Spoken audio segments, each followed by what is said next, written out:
What's up, everybody? I'm Kyle Carlson, and this is the Rollback BMX Podcast, the #1 BMX podcast in the universe, according to me. We are doing things a little bit differently today. As you should already know, Dennis Enarson was incredibly inspired by me and started a podcast of his own called Unclicked. Dennis is such a big fan of mine that he asked me to be a guest on the show. I said yes, hoping to get some money from him. That didn't work out, but we did have a great conversation for about an hour and a half. This is kind of supposed to be Dennis interviewing me, but it's really just basically an hour and a half long conversation between two longtime friends. We talk about the BMX world, how we first met each other, all the good trips and good times over the years, and all sorts of other very important things. So sit back, listen up, you'll probably learn something. This is actually the Unclicked podcast, not the Rollback podcast, with me and Dennis Enarson. Hello, everybody. Welcome back to the Unclicked podcast with Drunk Dave and myself, Dennis Enarson. This week, we are lucky enough to have Kyle Carlson stop by. Kyle is the man behind Vital BMX and a huge opinion on the BMX scene. Kyle talks weed maps, his role with Vital BMX, his views on the current state of BMX, from core jams all the way to the Olympics, and a bunch more interesting topics. Sit back and enjoy episode 3 with my longtime friend and BMX documenter, Kyle Carlson. Hello, everybody. Kyle Carlson, thanks for coming by. I think we're recording. You know more about this than I do. It looks like it, but I have a poor man setup, and you're a very wealthy man. So. Oh, yeah. I had to one-up you with the setup and the podcast. Yeah. I went to Woodward 2 days ago with Pat and his son, Pat Casey, and it's one of the first things Pat's like, oh, it's not like Dennis stole your idea. Yeah, you're right. No, that's one of the first things I should talk about, because I did steal your idea. I thought you were going to say Pat's son. No, I wanted to say thanks because you came over and did that podcast with me, and that was the first podcast I ever did, and it was so much fun. And I was like, you said like maybe you can come back every 20th episode or something like that. And I thought that would be funny. That would be cool, but I was like, damn, that's I think too far between for. I want to do this more often, so you kind of motivated me to do it. And I'm sorry if I stole your idea, but no, I think we can both do them together. That would be like if the New York Times tried to sue the Los Angeles Times because they made a newspaper. Cool. It's a news outlet. It's you made an Instagram account. I have an Instagram account. What's the matter with you? No, there needs to be more shit with people talking. You know, there's so much boring shit out there, and there's so much of content, especially in the BMX world, being confined by these bullshit 60-second videos and just single photos. As social media monster controls so much of it out there, so you don't really ever get to know anybody. Totally, and that's why I thought yours was so sick. I was listening to him, and I was like, why not do another one of these? There's so many people to interview, so many cool people in BMX, and it's funny that we both live in San Diego, but I could easily... Like 3 miles away? I could damn near see your house on the other side of that hill over there. On the poor side of the hill. No, you got a nice little spot over there. I live in a more expensive neighborhood than you. You do. Definitely more money over there.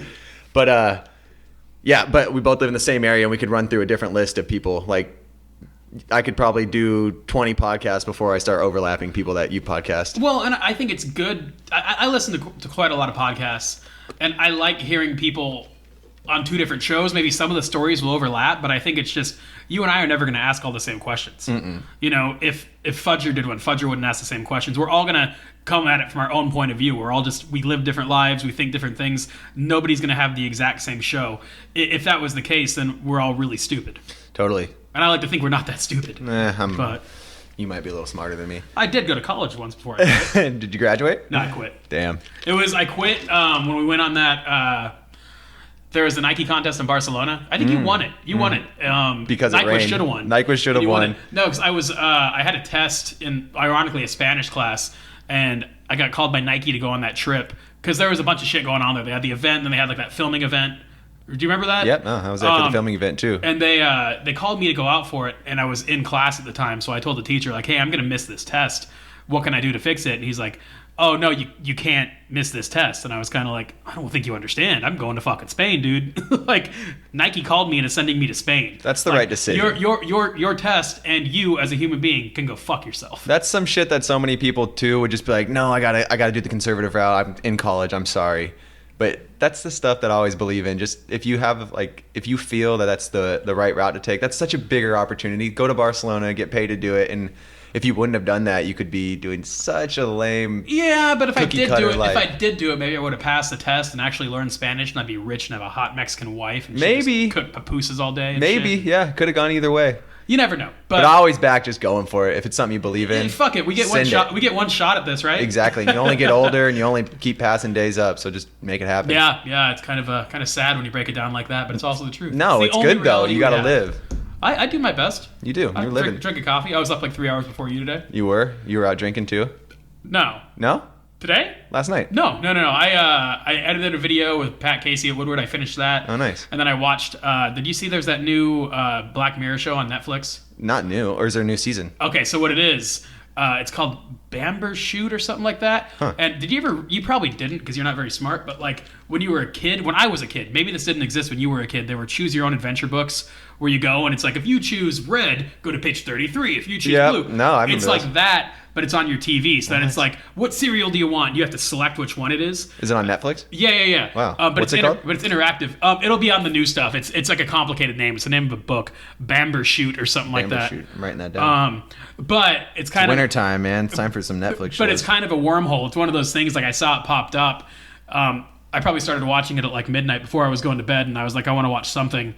And then it's that choose your own adventure thing. So all of a sudden, like it's like 3 a.m, and I'm like still just fucking around with different outcomes and stuff. And it's like, god damn it, just in a goddamn wormhole here. But no, so no drinking last night. Nice. No drinking for a few nights. Damn, that's pretty rare for you. I think I had a couple beers with my dad the night before I drove to Woodward with Pat. So how was the Woodward thing with Pat?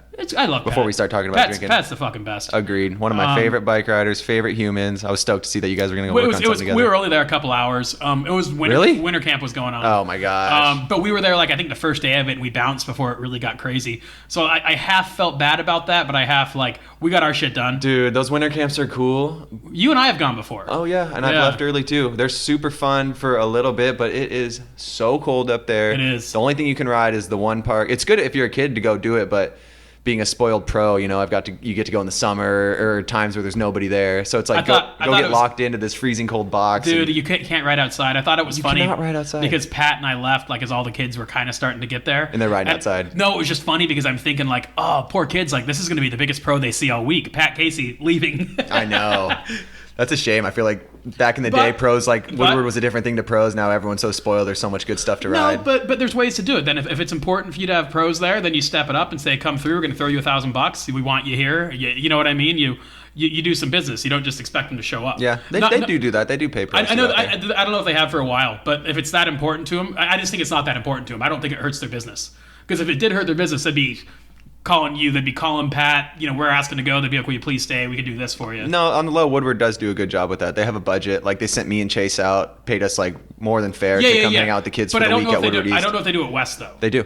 Oh, good, okay. Mm-hmm. Yeah. Well, so you and Pat could have got paid for that, but you left early like dicks. I don't think anybody gives a fuck that I'm there. they might. I've seen you sign autographs in France before. One of the last times I was at, dude. One of the last times I was. You're huge at fees. Yeah, I'm huge everywhere. One of the last times I was at Woodward East, they asked me to sit in or speak to like a digital media class. Yeah, cool, I'll do it. They always take good care of me. They always put me up. I go whenever I want. Shout out to Steve Swope. I don't know if he'll hear this, but great guy. So I'm talking to this class, and there's all these kids in there. Shout out to Jeremy Pavia.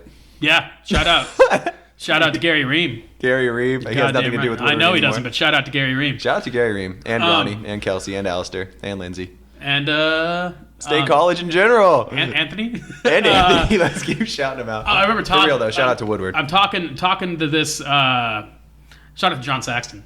Shout out to John Saxton. Talking to this digital media class or whatever, and I'm doing my best. I'm on my best behavior. I'm just trying to watch my language. I say bad stuff without even trying, and I nailed it. I think I said all the right things or whatever, and I just remember like my last sentence. I can't remember what it was, but it was kind of like, yeah, and if anybody ever tells you need to go to a different job, fuck them. And I'm just thinking, like, oh, God damn it, dude, I can't control it. Like, I'm a big idiot, but no, Woodward's great. Love him. Have you been to Mexico yet? No, I haven't. It'd be a good little getaway. Yeah? Yeah, find a bunch of hot Mamacitas and take them down there. And... Just go have a party down at Woodward, Mexico. No, it's rad though because like. Now, what's up with it? It's like it's at a Hard Rock casino. It's at a Hard Rock. Or is it a casino or is it just a Hard Rock hotel? It's a hotel, but it's an all-inclusive, so they have multiple restaurants in there and stuff. So do you know all-inclusive? Like if you pay, you go eat, everything's included. So everywhere your we're drinks, staying, your food, whatever. it's free. So when they have you out there, everything's included. Oh, that's and nice. you stay right there, you eat there, whatever. And there's some cool shit around there. Like I went out with. What's up with it? Do kids pay to go down there? Like how do kids find out about that? Or is it more of a family thing? It's an add-on. So I guess the way they do shit like that when you go to an all-inclusive, I just learned all this when I was out there. So I've never gone to anything like this. You pay like, okay, come here. It's all-inclusive. It's $500 a night. I don't know what it is. It's $500 a night. So these families go, and it's like, well, it's $500 a night, and you get all this. But for an extra $100, you can go swim with the dolphins. For an extra $100, you go on this day excursion. So you start making your custom package. And I think a lot of it is, where does Woodward fit? So I think a lot of this is mom and dad want to party and relax and stuff. So there's a handful of things for the kids to do. So in the Woodward thing, they have the ramp set up. They have the gymnastics set up, and they have trainers there, and they have rental bikes and all that stuff. So I think it's a situation where it's like, oh, for an extra $100, $200 or whatever, your kids go to Woodward and ride around and have a good time while mom and dad drink some martinis and have some filthy sex. So it's not like Woodward West or Woodward East. It's like more of a kind of one-off one. Yeah, even smaller than Tahoe. Yeah, it's pretty it's small. An added package to the all-exclusive. You don't you would have a great time riding there.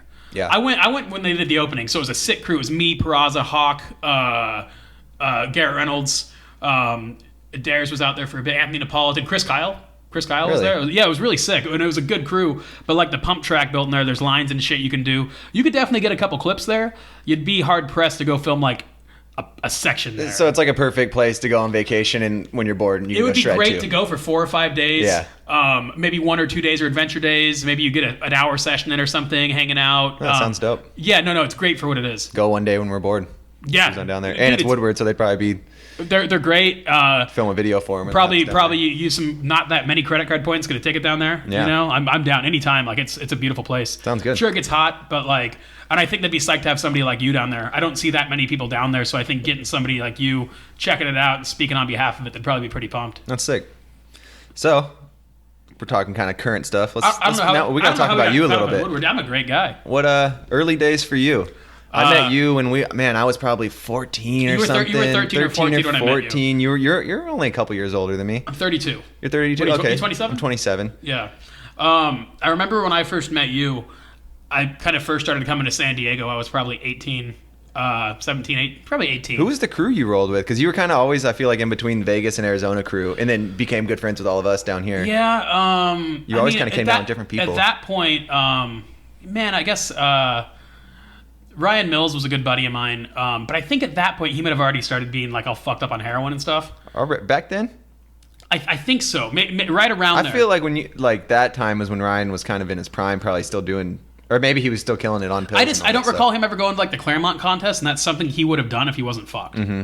My buddy Eric Marlis, you know Eric. Oh yeah, I remember you always chilling with him. He's still super close friend. He just bought a Harley and stuff. Nice. We go ride a lot. Yeah, he's a good dude. He's supposed to be down here this weekend, but then he got strep throat and is a big pussy. Ugh, so, who else, man? I was always tight with the Arizona guys. I think a lot of the time I'd kind of come down solo, just come stay at your parents' house or whatever. But I mean, growing up in Vegas.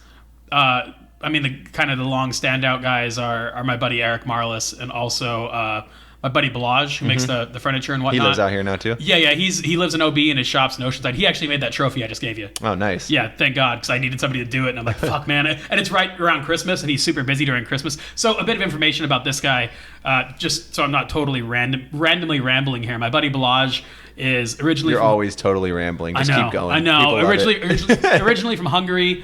Came over when he was a kid. I grew up riding BMX with him, and he has a business where he makes high-end furniture out of whiskey barrels and wine barrels. Hungarian Workshop is his brand. Really kick-ass it's stuff. Super sick. He's made me a couple things, and it's so dope. He'd be an interesting guy for you to do a podcast with. Yeah. If he was up to it, because I know you're talking to guys that aren't necessarily just BMX guys. I want it to be mainly BMX. Because I don't know if you know this, but Blaj other interesting came over illegally with his family, and he was a kid. So when we were growing up, he couldn't work, and he couldn't really get a driver's license, and his family was poor and just had to do shady shit. Sounds like a perfect dude for a podcast. And now he owns this business. It's business successful. worth a couple $100,000. Like he works his ass off. Yeah. What's his business called again? So Hungarian people can check Workshop? it out. Yeah, Hungarian check that out Workshop? because he's made me a couple cool things, and he kicks ass with. Is it? He does it all out of old whiskey barrels, or is it whiskey barrels and wine barrels? That's sick. Yeah, all recycled wood. Yeah, all recycled wood, and it's kind of a niche-y thing for if people like whiskey and wine. Like a lot of rich guys are like, I have a wine cellar, I need some chairs, and he's like, give me $4,000. Hell yeah. But he just bought the same motorcycle you have. Did I tell you that? He did? Yeah. So now we all have the same one? And you have two all of a sudden? I'm gonna get rid of mine. Kyle fell in love with motorcycles. He saw mine. I have like the lesbian version of a Harley. It's like the smallest one they make. No, it's not.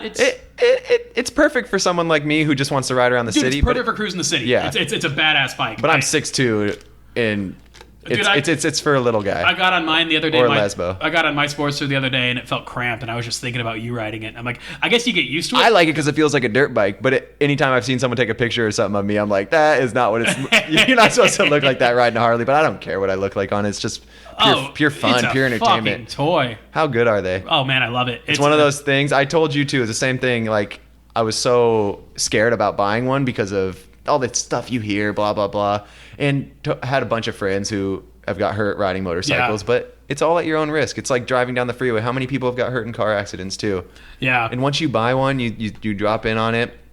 Instantly after the first week, you're like, I felt like I already got my money's worth out of how fun that thing is. I get a weird sense, and this sounds super corny, and like something you'd Google on the internet, and it would be like on some old douchebag Harley guy's shirt or something.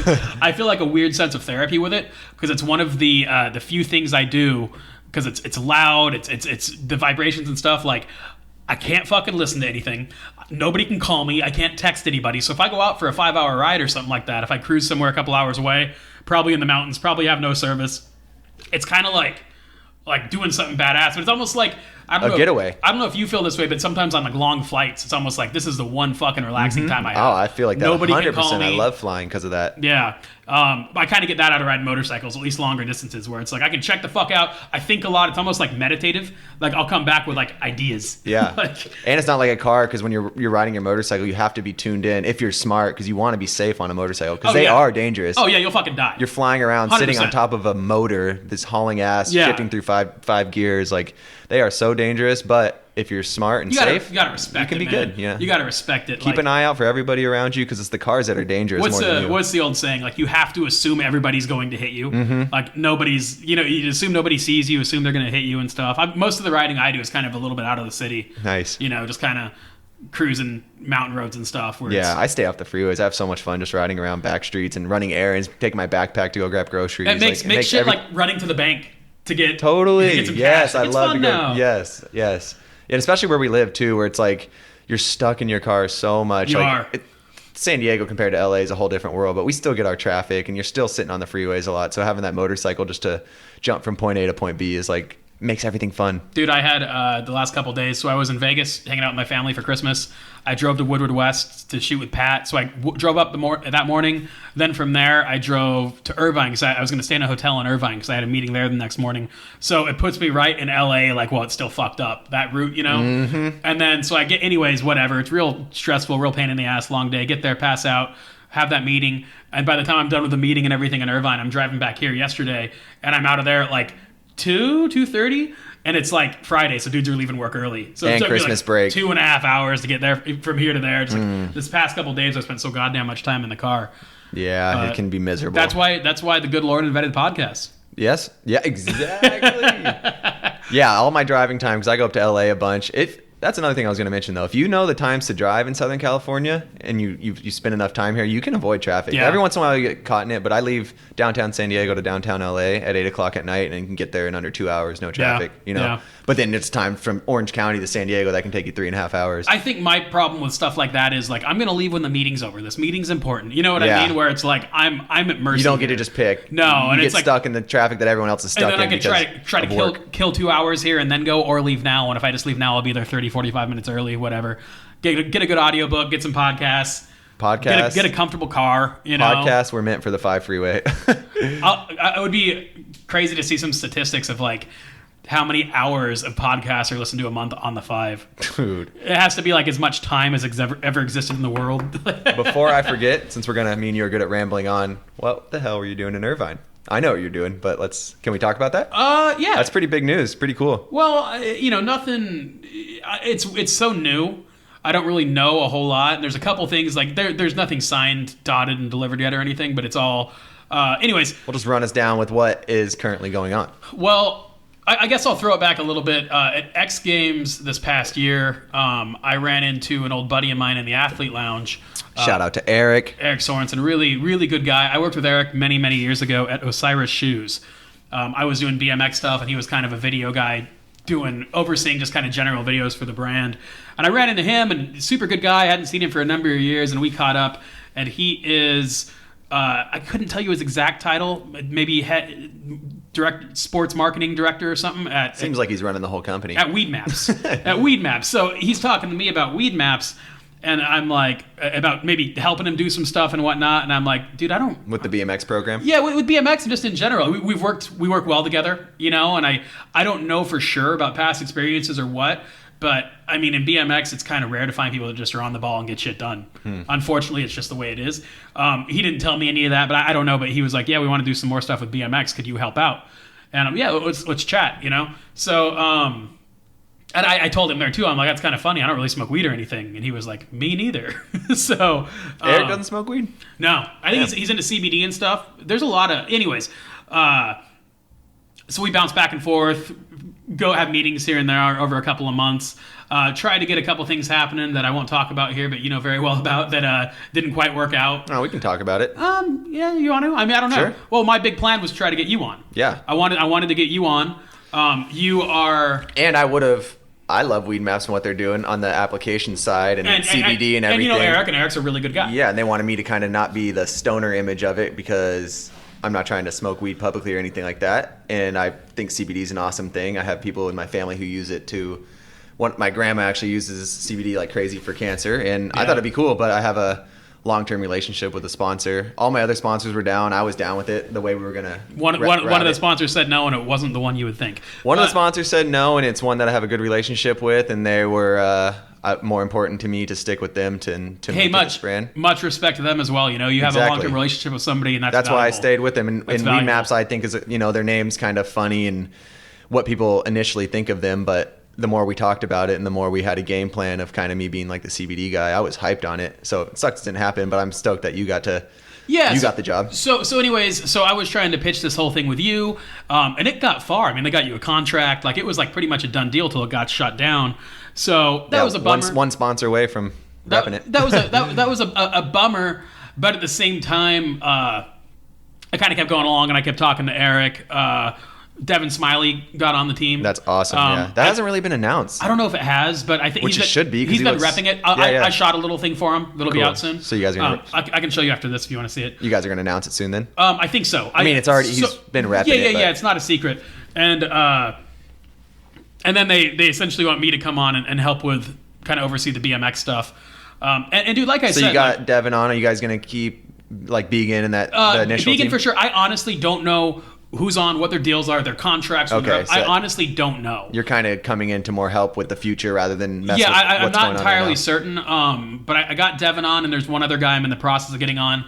I won't say quite yet, but it's a surprise. It's kind of like what we were talking about with you. It's going to be the CBD guy. It's going to be an unexpected one. I kind of know who it is, and I probably told you, right? You did. Yeah, but it's going to surprise everyone, and to me, it's going to be so cool because I know it's controversial, but what Weed Maps is and that company and what they want to do outside of just being this stoner brand and going to the actual herbal health side of it, I think is awesome. And the guy they're going to put on is so cool if it happens, because it'll help change people's mindset on what Weed Maps actually wants to do. Well, and that relationship with him can be, or if it was you, but now with him, can be a tool to kind of be like, no, man, it's not just about being a stoner.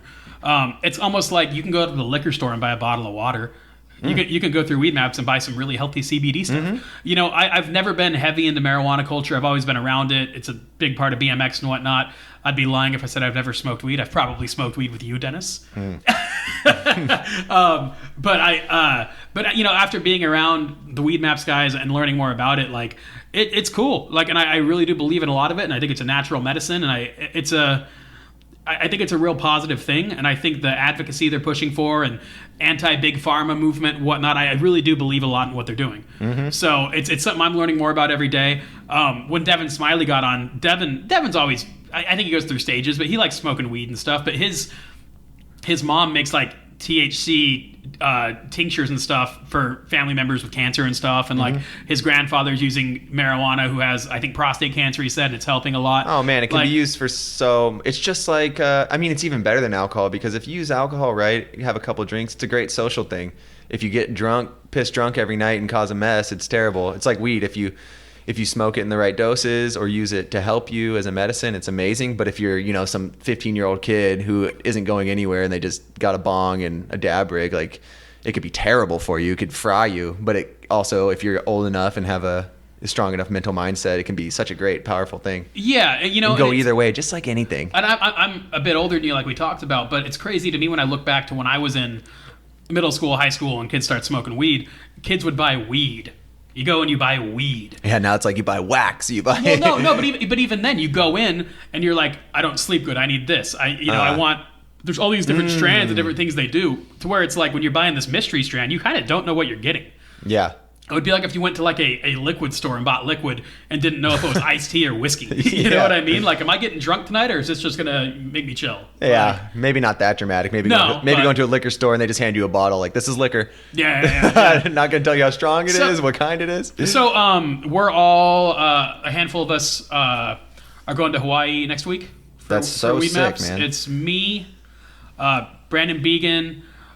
Dylan Stark is going. I think he's doing some mountain bike stuff out there. Dylan's crank arm and El Toro on a mountain bike. Crazy. He's fucking crazy. So talented. And then Devin Smiley and new mystery guy. So you'll see who that is in like a week. Awesome. So I mean, he's going out there. So it's pretty official. So cool, man. Anybody coming into BMX, because you know you can say whatever you want about weed if you hate it or love it, but it's 21 and up. Yep. It's doing cool things for BMX, and I've been into the office, and it's everyone in there is cool, and now you're in charge of it. Not in charge of it, but you're going to be helping out a lot with it. I think the future's bright. I'm excited to see where you guys go with all this. I hope so, man. And the weed thing's crazy, just because it's like, it just blows my mind that pills and alcohol and over-the-counter medicines and all this crazy shit we could just go buy. But for the longest time, this is still very, very, very regulated. It's more regulated than going and buying Sudafed or whatever the hell you can make meth out of, you know? Like, you can go buy a bottle of NyQuil and get so fucked up on it. Like, it's crazy. I don't even think you have to be 18 to buy that, you know? Like, yeah. There's stuff that's so unregulated, and then it's like this little plant, which granted, like I said, if you're 15 and you're smoking a bunch of weed, it could be really bad for you. Yeah. But soaking a bottle of NyQuil. Oh, like man. kids, I've seen kids do crazy shit when I was younger, where it's like, man, they would have been so much better off smoking a little weed or drinking a beer. I've read studies about even things like ibuprofen and stuff, just like tearing your liver up. Yeah. To where it's like, I remember Nasty would take 7 ibuprofens and drink a coffee that was his version of a smoothie. It was probably a bit of an addiction too, right? You just didn't know, you know, like everyone. Day, like you're probably in it. Yeah, it felt good to calm down his swelling and stuff when he had a bad knee. Yeah. He had no clue because someone told him to take an ibuprofen. Took one day, took 2 the next. All of a sudden, he's taking 7. Yeah, he's not alone there. Exactly. That's a lot of this country. I'm sure he's learned that that's not the best thing for him. Yeah, but no, you look at marijuana and whatnot, and it's a weird stigma. It all comes down to a stigma. It's a stigma. Because everybody has that cousin or whatever that was just that dumb 15-year-old stoner that's fried now. Yeah. I mean, so it gets a bad name because people give it a bad name. I come from a Mormon family from Utah. You really? know? Are your parents Mormon? Yeah, but my dad makes beer and gets drunk. My mom still I met your family and they seem no, they're beyond cool. Yeah. But I mean they're both nothing against Mormons, but no. Mormons, But I mean you can always kind of tell a Mormon. But that's kind of my roots, my extended family and stuff. So it's like the family I'm from couldn't be further from this, you know. And right now I have an uncle who's suffering from cancer, which absolutely sucks. But it's one of the things I've been talking to him about is like, look, you guys got to open your damn minds and try some of this shit. Like, I know all these people are just closed-minded and just like, X out marijuana, and it's like, man, like the minute one of your own is hurt, then you open your mind up. Let's try anything. Yeah. Let's try fucking anything. So I don't know, man. It's interesting. We'll see what the future holds, but I think one other thing we needed to alongside the weed maps thing, we can talk about what we're doing and everything.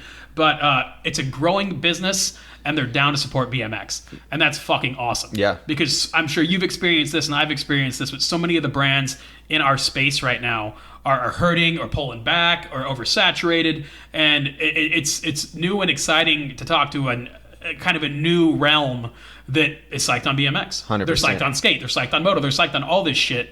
And like a thriving company that's jumping into it. And hopefully there's more, and hopefully the individual dispensaries and marijuana. Oh, it's going to be huge, man. These CBDs, it's just so much money's coming into it. Every year a new state opens up, a new country opens up. It's a whole new market, and it's filled with money. And action sports and what that is goes so hand in hand with it's all about health and we healing. Can do some cool shit, some cool projects together, but to sit there and say they need BMX, they need skate, marijuana's gonna sell. Yeah, you know what I mean? Like marijuana was selling before it was legal. Oh my god, yeah. So I mean, the fact that they want when they were doing the opposite of marketing, trying to let people like no, we don't have weed. Yeah, what are you talking about? I'm saying. No, so the fact that they want to come in and breathe some life into the sport.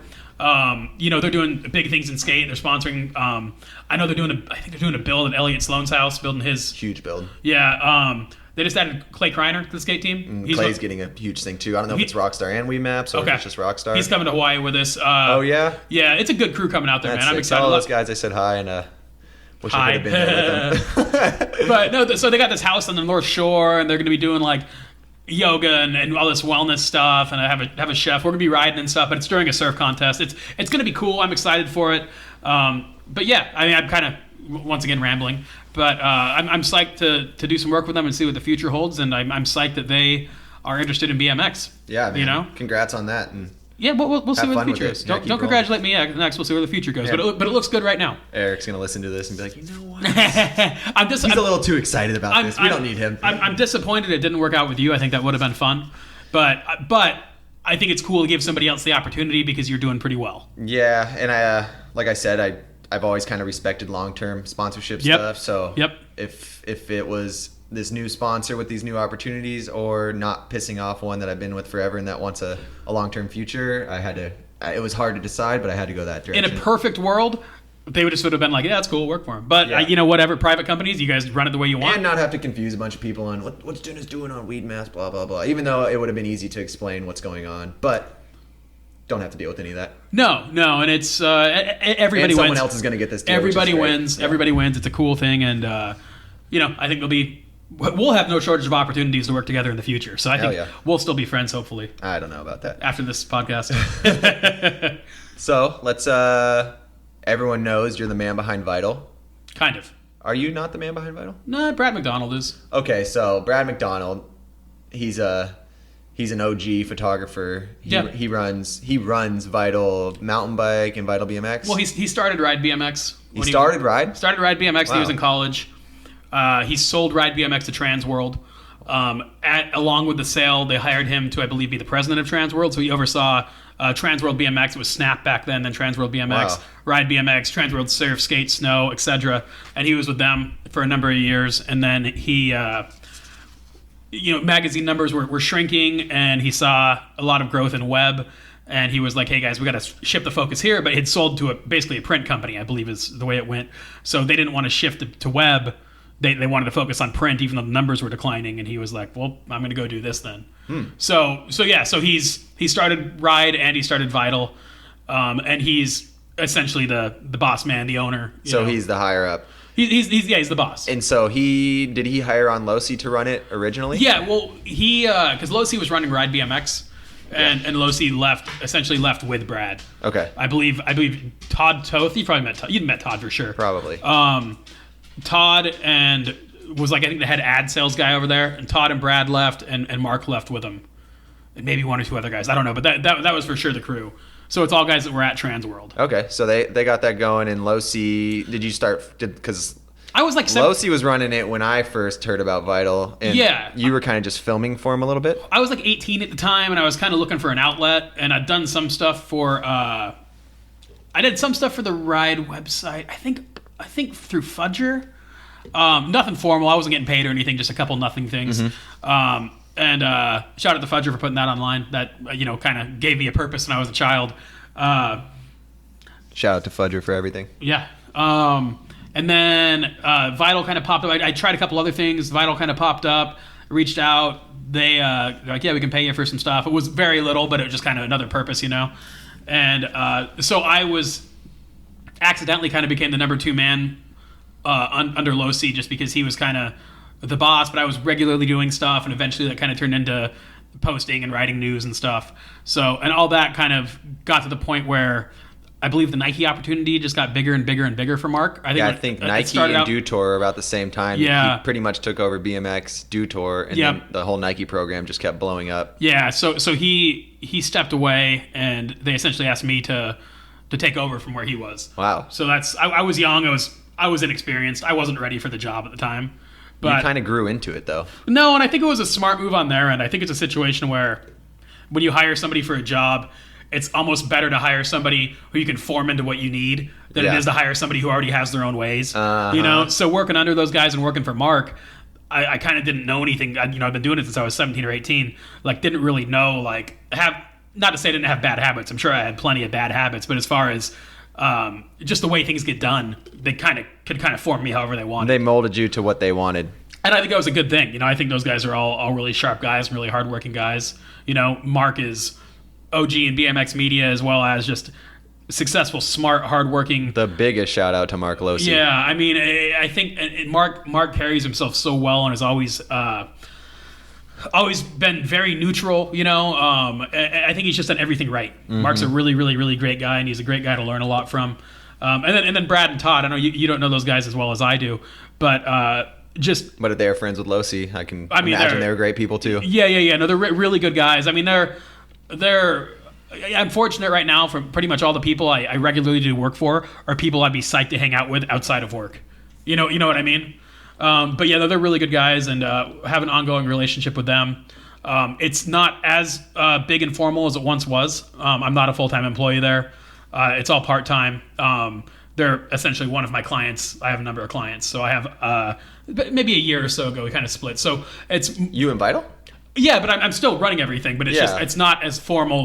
You're the main guy. Is anyone else even doing anything? It's basically me, but those guys do a lot, and we have our responsibilities and stuff, but more or less just kind of took a slight step back to focus on some other stuff, but everything's still trucking along normal. It's like I said, you wouldn't know this if I didn't tell you this. So it's mostly behind the scenes stuff, just kind of I work for quite a few other people.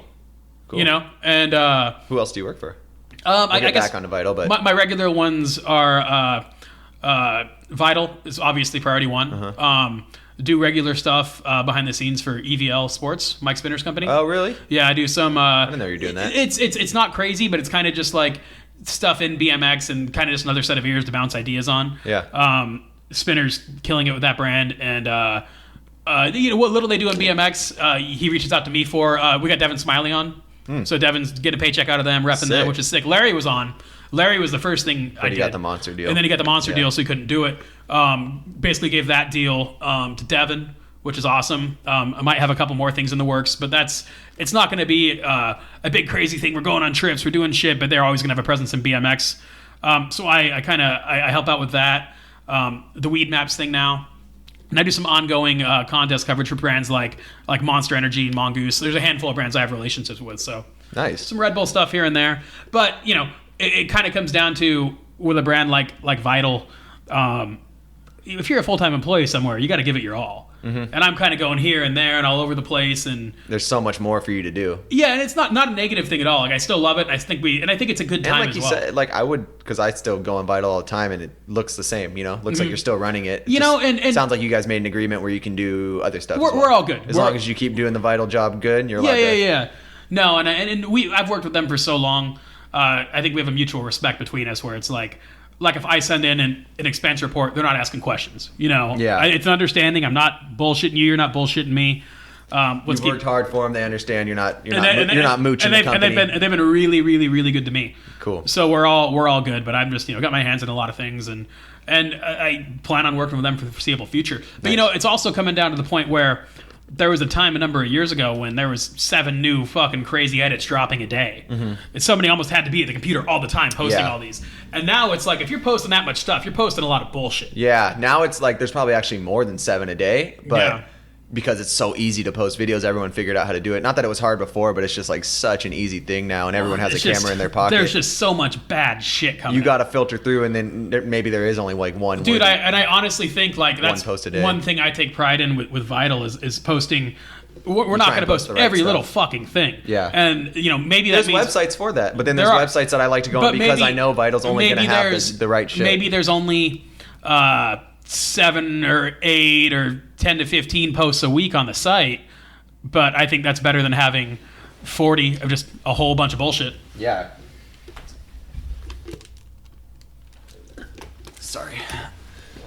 Yeah, I agree. Because then you got the other websites that post everything, so you got to just kind of know where to go. And I think it's just like podcasts. Other websites are great. Other media outlets are great. Everybody has their own voice. BMX kicks ass. Cover it your way. There's so much people that, there's billions of people in the world now, so might as well have a bunch of shit coming out because there's something for everybody. Well, I think of all of my hobbies and things I'm into outside of BMX, and I don't go to one news source. I go to 50. I go to all of them. I want to read what you're doing. I want to read what you're doing. Like, we're all kind of in it together. We're all kind of doing, like in a lot of sports, like in real sports, if you will, traditional sports, a lot of like the media will like unionize. There's be like like I watch MMA fighting a lot, like UFC fighting. Like the journalists like unionized to kind of fight for their own rights. Like they all work for different companies, but in the sense of trying to get different points of access, requiring certain. We need to have internet at the event, blah blah blah. Like they've unionized. Like everybody needs to work together. Yeah, I think that makes sense. I think so too. In BMX too, it's nice that there's you got Dig, Vital, Ride, and the Come Up. The Come Up's kind of the one that seems to just post everything. Yeah, it just seems like I think the come up is today. I think it's just Nate Richter's YouTube channel. Is it? I think so. Honestly, I don't want to be a dick. I didn't mean that as an insult by any means. But Nate's fucking awesome. I love Nate. Yeah, me too. But I go on Dig, Vital, and Ride because those are the ones with like the right shit. I feel like. Yeah. I mean, the come up puts the right shit on too. It's just like sometimes I go on there, I'm like, dude, this is so overwhelming. It's like the one you can go get lost in, and like because it's almost the just what it's always been. It's the feed for every edit that comes out, and they just like RSS feed type shit. Yeah. Yeah. I don't know. I browse them, but I usually am just focusing on my own shit. Your dog is pissed. Yeah, Rudy barks every once in a while on the podcast. That's just Rudy in the background. Rudy! Handsome dude. So, what I like about Vital, that the other websites, Ride does a good job with it, but you're like sorry everyone, Rudy's just going crazy in the background. You do such a good job with covering all the contest. That's like my favorite. In the summertime, you have every contest on there. You go to everyone, Vans contest, fees. You're at every X Games. If there's one in Australia, you have. So basically, what you're saying is my travel schedule is fucked. That's what we were going to lead to. But first off, a shout out for you just covering contests like crazy because I know I'm a huge fan of contests. If I can't make it to them, I want to watch them. That's always been one of my favorite things to watch. Even back in the day when you watch like Gravity Games on TV, the contests are so fun to watch because people go off in contests. It's always, even if people fuck up, it's like the best riding because there's good vibes and people, the energy's real. Like I love watching contest footage. Very important part of BMX in my opinion. And a lot of people seem to not dig it if it's not what they're into. And there's Dig for that if you don't like that. Go to Dig and watch all the core edits. When I said the word dig, I didn't mean like dig the website. But I'm just saying like there's other websites for other things. That's why I like that you have all the contests on there because people love that.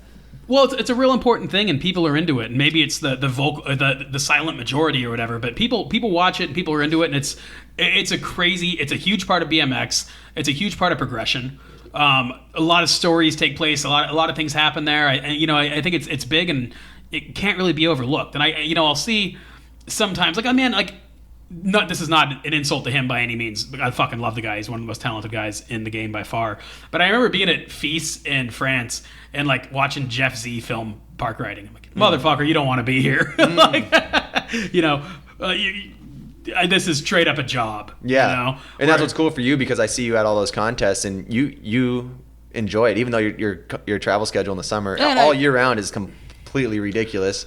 But you're there, you're having fun. You embrace it. You're homies with everyone. You're slapping. You always give everyone a high five after they do a good run. If someone messes up, you always just like you have something cool to say. You just hey, do better. Yeah, exactly. You'll say something funny. It's like you're not just the filmer guy. Like I got sent here. I have to film this. Like you're saying like all respect to Z. But he wants to be out in the streets or, doing what he loves. He doesn't want to be there. And I want him to be doing that because it's so good. No, exactly. That's what's cool about you being there. You thoroughly enjoy it. Yeah, it's... You're always having drinks with everyone after. You're just there for the good times as well as covering it. To each their own, but no, I think it's a cool, important part of BMX, and I think that it's kind of the way... Maybe you and I have a similar upbringing as far as the events and stuff we were going to, but I guess maybe in our culture, these contests were gatherings. Would go to the Claremont contest, would go to the one out on the Indian Reservation in Phoenix. Fort McDowell. That one was so fun. Would go to all these contests every year. Maybe if you're from the East Coast... You weren't doing shit like that. It was just the street sessions. It was just the alleyways, cellar doors and shit. You know what I mean? Maybe, or more street jams and more... Yeah. True. Yeah, it's probably like the Midwest had a lot of contests and stuff. We came up from a cool area of contest culture. Yeah, exactly. Like the contests they weren't whack. They were like the opposite of corporate. They were just like these core jams that everyone just would meet up at. Party like crazy all weekend long and everyone would get together and then everyone's here the week after riding together. And it was cool because it was like a rare, in Southern California, like a rare excuse for everybody in Southern California to get together. Yeah, I wish there was more of that now. It's weird. It's like tough. The scene's bigger than ever. There's more people riding, but it's weird that the bigger it got, the more people get together because every day they're together, I guess. There's more cliques. It used to be it's very cliquey, especially San Diego. The cliques don't have that almost implies there's beefs or whatever, but it's not the way at all. There's no beefs at all. No. It's just a matter of really? These are the guys I ride with. Yeah. If you run into anybody, even you have your crew and Garrett has his crew. Yeah. And you guys don't ride together that much. No, me and Garrett have been best friends forever, you're but best friends. We do not Yeah.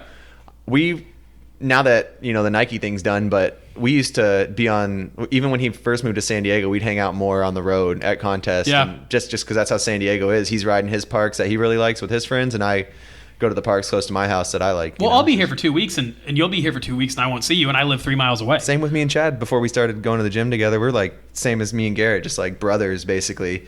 And I wouldn't see him for 2 weeks. And Chad lives closer to me than you do, and I'm trying to think of the last time I saw Chad. You just go find him at the OB park. I know I could. That's where I go find him. I've been gone, but I'd like to see Chad more. Chad's a great guy. Yeah, he's awesome. We were riding yesterday. Where'd you ride? OB. Oh, cool. Yeah. Nice. I was probably in traffic. Sad. Probably. Really sad. Making money, though. Trying to make money. Writing off mileage on my car. Hey, I was going to ask you, by the way. I was thinking about this. No, this is my podcast. I'm going to ask you. It's relevant to me. Okay. I've known you a long time, and you've done well in BMX for a very long time. Could you pay off my car? What do you got? 10 grand. Nope. Fuck. I'd throw you a 10 or 20 if it was just... I owe $20 on my car. If you had one quick little payment to make. You sure? That's what you get for buying that Tesla. I wish. Oh, no, it's a Prius. Prius, poor man's Tesla. It's still dope. It's a practical tool. Economically smart. Have the Harley to give me a fucking when I need a boner, and have this when I need to get from point A to point B. What else are we talking about? What's on your list here? You got a list? I got a list. You're with Chad and Connor, it was nice having a list, but man, I barely even look at this list with you. You're one of my... You just go off talking. We've gone in 5 circles. We went from the early days to current to back to early days. What else we need to talk about? Me not riding bikes? Yeah. What's up with that? I guess a lot of people. I'll start off by saying a lot of people probably don't know if you've ever rode bikes because you're the guy with the camera in your hand. But I've known you forever. I know you rode bikes. You've seen me do my biggest banger I've ever done. One time, me and Kyle were shooting a Ride UK interview when I was so young. You had to be under 18. Under 18, dude. I probably didn't even have a license. I think I was 20. No, I was 21 because I bought beer. And I'm 5 years younger than you. Yeah, 21. So I was 16. Fuck. This is kind of an incriminating story all of a sudden. It's okay. Yeah, I was staying at Kyle's house out in Vegas, him and Josh Betley. We went to a skate park at midnight, and it was one of the only sessions I've ever had with Kyle. I always knew he rode bikes, but not we've never really sessioned together. But he was wasted, and he jumped on it was slightly down rail, and he's like, "You guys, I gotta puke." You want to finish the story? Oh no, it was planned. It was I have the ability. I kind of toned it down a little bit because I've gotten older, but I can pretty much puke on command. So part of the session involved grinding the rail while puking. So that was probably... He literally jumped on this rail while still on the rail, puked. I don't know if he pulled it. He might have like kind of stumbled and fell over the other side of the rail. There might have been a foot down, but it happened. The only time I've ever seen someone grind a rail and puke. But yeah. I like to think it was the first time and only time it's ever been done. I've never seen it. I never heard about it. Every time I tell that story, people think I'm lying because first off, they're like, he doesn't ride bikes. Second off, they're like, can he get on a rail? Wait a second. Can he puke? So like, nobody doubts the puking part. But you rode bikes as a kid. Yeah, no, I mean, I got into it like anybody else did, and a couple things kind of happened when I was younger. Number one, I had a nasty injury to my left knee, and it was like a cartilage thing, and it's still screwed up. It's gonna be screwed up forever, and it pops out of place and stuff, and this still happens. But that kept me off for a while, and also.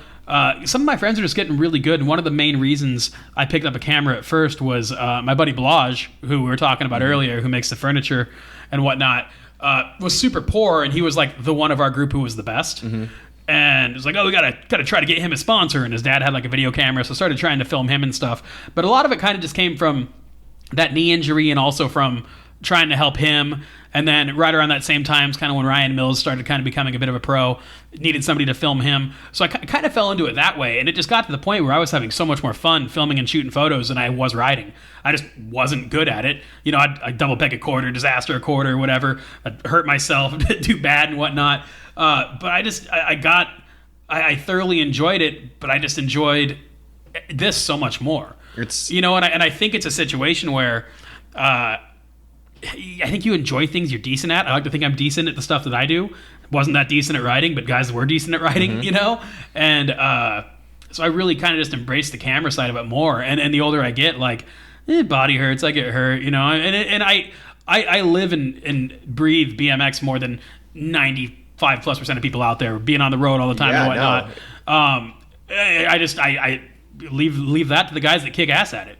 That's cool. I'm going to do whatever the fuck makes me happy. I'm not going to go ride for an obligation, you know? That's like a perfect, honest answer. I always say that with more people who, you know, they like more like the lifestyle of riding, but they keep getting hurt. They're kind of like, they get bummed at themselves because they're not keeping up with their friends. It's like, grab a camera. Yeah. And you can literally be a bike rider and stay safe and have, like you found something that's just as fun as you to riding with getting to live the BMX lifestyle. Well, and I can sincerely say and that, it is like you are a rider because you're out every day at the session. You're at every contest. I can sincerely say what I give to BMX through what I do right now is so much more fucking valuable than I could ever give to BMX as a bike rider. Totally. You need just another dude being fucking very, very, very fucking subpar getting your way at the park, or like you look at this and it's like... Which is fine too. No, there's nothing wrong with that, but I just mean as far as we get a certain amount of time on this earth. Yeah. And we get a certain amount of time to do things in BMX.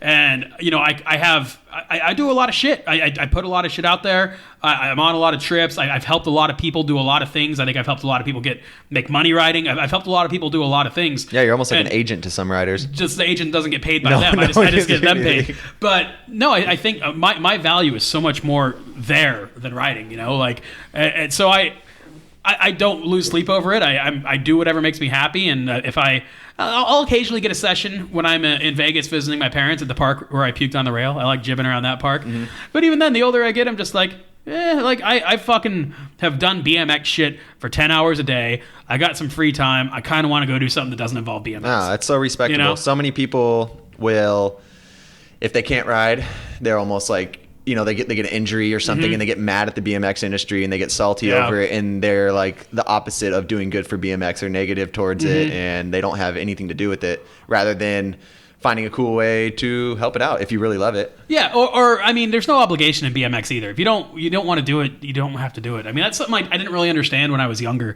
I remember being like in high school, and when people would kind of quit riding, just being like, "Fuck that guy." Oh yeah. And now I'm older, and people quit riding. It's like, "Oh, right on, man. What are you doing instead?" Yeah, I know people, because I'm such a diehard. People always like, I'll be like, you've been, you know, like riding friends, you've been riding, and they're always almost like embarrassed to tell me. I'm like, dude, I'm 27. I get it. If you know, like riding's such a sick part of life, but if you don't love it anymore, there's so much other fun things to do. Like do whatever. Don't be scared to tell me. Like I get it. Yeah. No, you know, and it's a strange one, you know, and it's just a lot of people have the mentality of like, if you don't ride, fuck you. If you work for a company, fuck that company, you know, whatever. Like, I've heard it from people. I don't give a fuck. But, like, Which is cool too that people have that much it's cool, but at the same time, it's like you better fucking check yourself. Exactly. And make goddamn sure every bike part you buy, everybody in that building fucking rides regularly. Yeah. And I'm not talking about, oh, well, this dude rode back in the day and it's his company. No, they better fucking, if that's your attitude, check yourself. How about those shoes? How about that shirt? It's cool to have the passion for it, but you gotta understand every side of every. You gotta be realistic, story. man. Like, and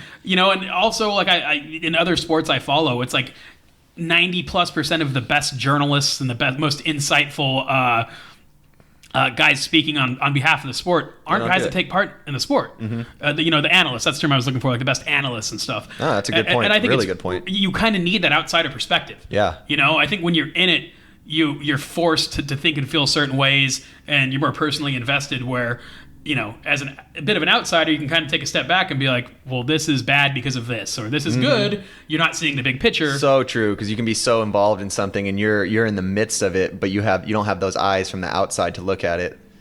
Same with like companies and stuff too. It's like, it's a surprise that I guess there are some people, but you'd think they'd hire in some people from outside of BMX to help out with these core BMX companies, because so many people are so involved and so wrapped up inside of it that they're not looking through the outside. I think it could be a big benefit if companies would have like a couple people from different industries that maybe came in twice a month. What's going on? Oh, that's lame. Oh, you know what I mean? Yeah. It's just like, here's a professional opinion from an outsider. True. Who's successful in their field, very knowledgeable in their field. You know? Well, that's cool about your riding. People know now that Kyle did ride. Yeah, and I'll hop on it. I need to grind a small ledge. I'll grind a small ledge, but I'll find much more joy shooting a photo of you doing a hanger down a 20 stair than I would of me doing a feeble wrapping my fucking shin on a 2-foot tall ledge. Unless it's midnight and you puke on the rail. We laughed for about 2 hours after that. Yeah, that was hilarious. I remember. Was that the highlight of your BMX career? Maybe. I remember. That was right when I think it was Bone Death was filming for their first video, and I was like, I'm gonna fucking wear a leather jacket and no shirt and do it again. And so because on the flat rail at the skate park. Sean Burns was like, oh, get me a clip. Like, yeah, I'll fucking get you a clip. Then I was like all gung ho gonna do it. Then I was thinking, and I was like, I kind of want to. You need to be a little bit of a professional guy once in a while. I probably should have that out there. That would have been great. But anyway, shout out to Sean Burns, great guy. With Vital.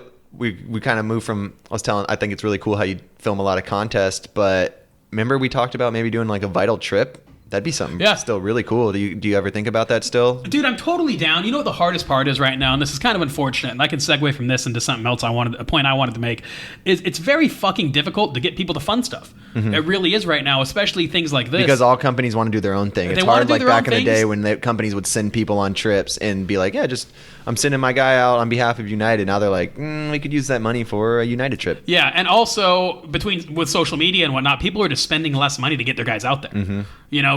People kind of let people create their own content.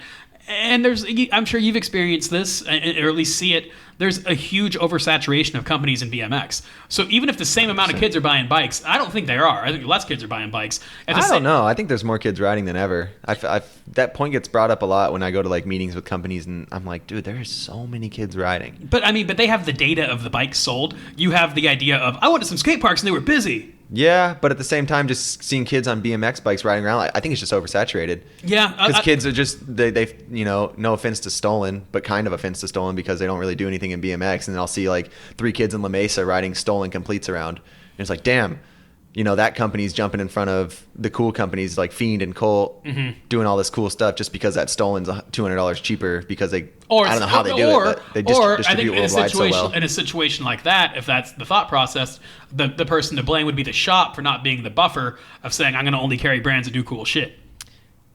True. Yeah, I'm not trying to point fingers or blame anything. I'm just trying to make my point that I really do think there's more BMXers than ever. I don't, and I respect your opinion, and I certainly don't think you're wrong, and we're not going to find a definite answer to this. It's going to be opinion versus opinion here. But even if it was the exact same amount of riders with 10 times more companies, just companies don't make as much money. Look at a brand like Haro. Exactly. Look at some of you've seen some of their budgets crumble. Yeah. And it's insane. That at least when I was growing up was the biggest brand. If today Haro's not the biggest brand, it's top 3. It's a huge brand in BMX. And when is the last time you guys went on a team trip? Yeah, no, I think it's either like you're saying less riders or it's just the oversaturation.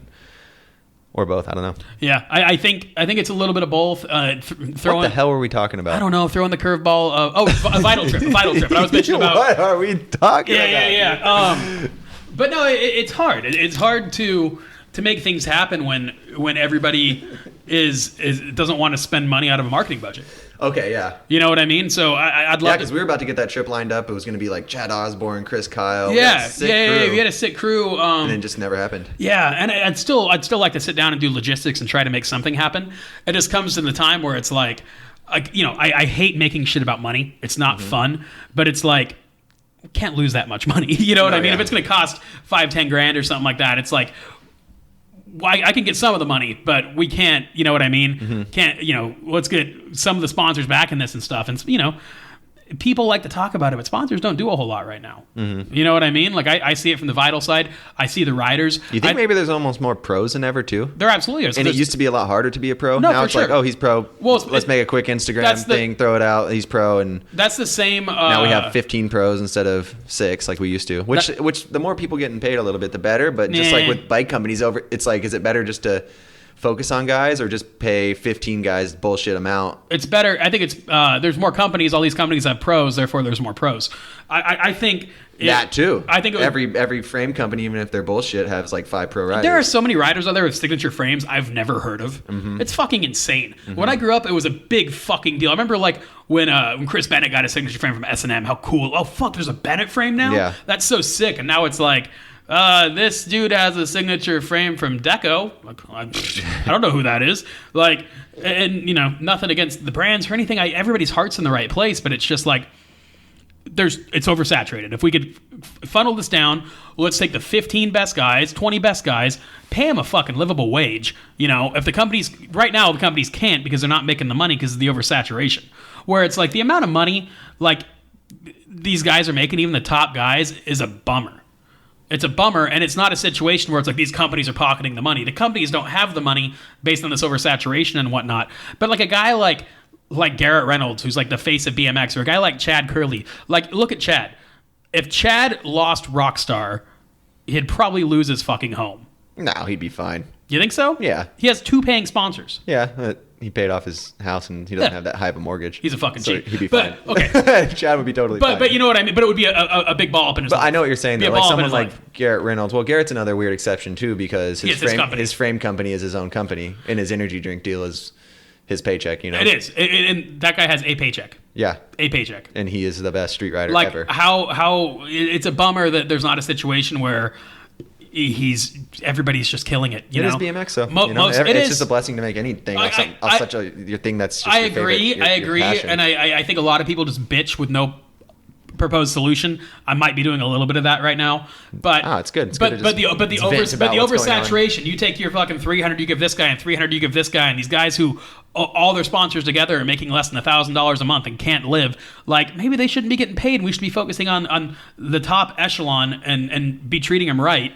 You could count on your hands how many riders could live in Southern California. Literally live. That's a great point, because it's almost better to not pay the guys, keep them on AM until they're, like do it the right, like how Garrett does with Fiend. He has like Johnny Rakes and Lewis Mills. They're not even on the pro team yet, but so many other companies would have been like, you're a star rider, jump on. Like, you're on your 5th signature frame. Exactly. But like Garrett doing it the right way, which is almost like the skateboarding route where you keep your AMs on until they show you got to really turn pro, Yeah.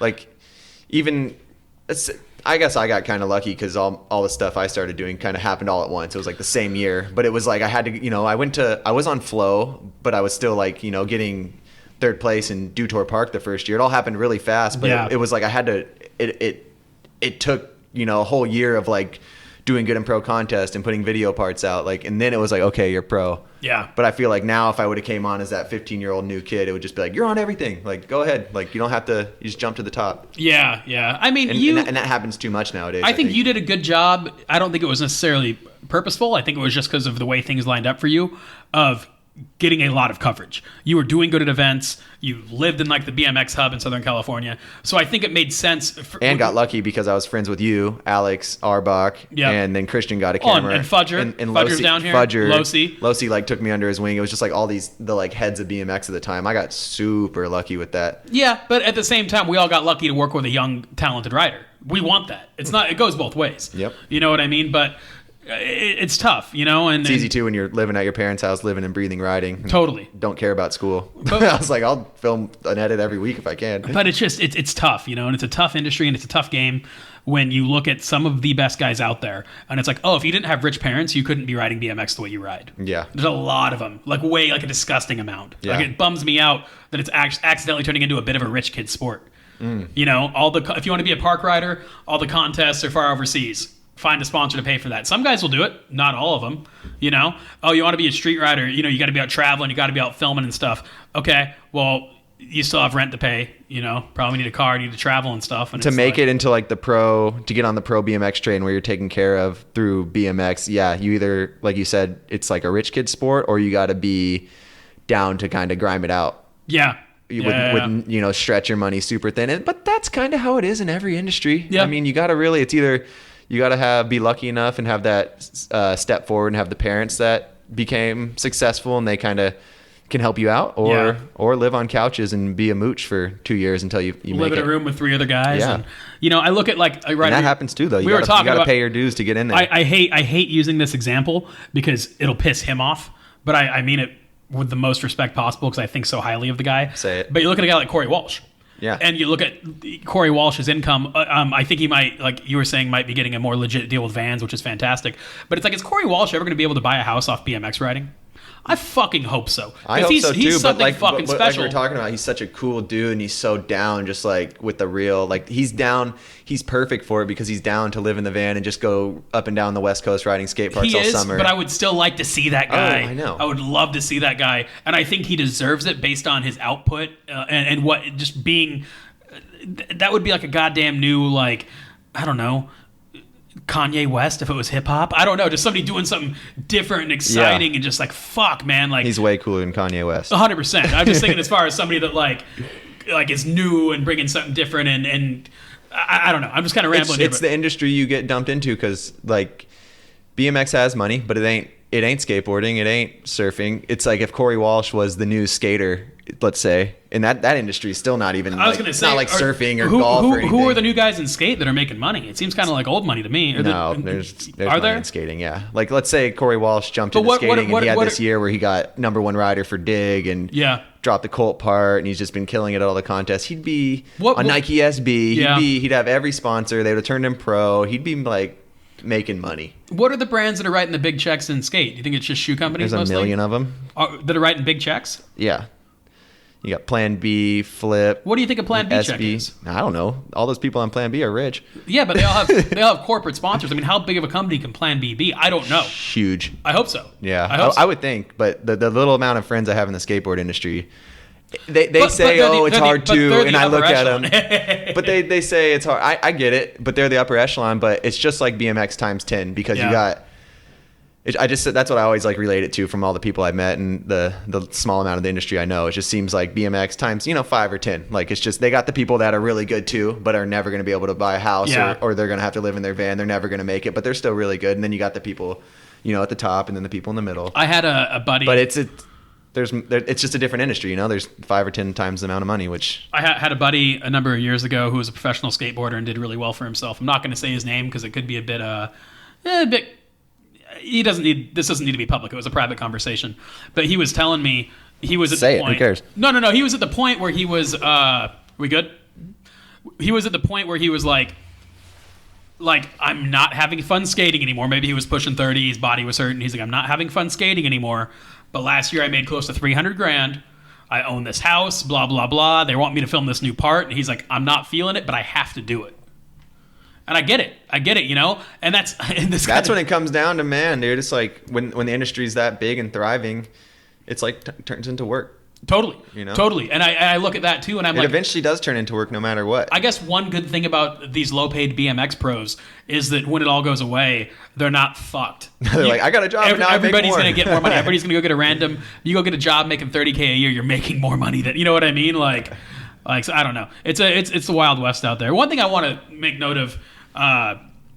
It's a Wild West too, because then there's I wanted to say this point. Then there's some random guys. I'll never say any names, but they got way more. Like there's dudes that are making a good living, and you're like, damn, you suck. Not that they suck, but it's just like, damn, you just swindled it.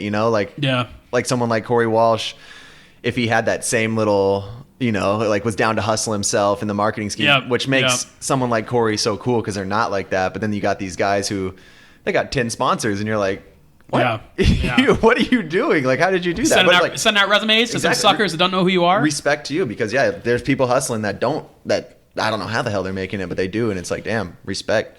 Somebody ever calls me for a cosign on your deal, I'm not going to give it to you, but more power to you. Yeah, exactly. What were we trying to touch on? Oh, I was just going to say, we talk about, this is something I've been thinking about a little bit lately, the BMX industry, and people complain about it, and I complain about it, and you everything's reasonable. I don't complain about it. But anyways, I do, I guess.